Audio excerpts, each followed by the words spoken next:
हो जग तरनी, जय हो दुख हरनी। आइलू अपना बेटा के दुआर, हई हम पुजरिया रखी नजरिया। सुखी रहे पूरा पंगल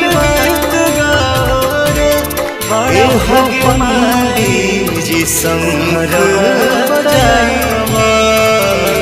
सब जइया बेफुल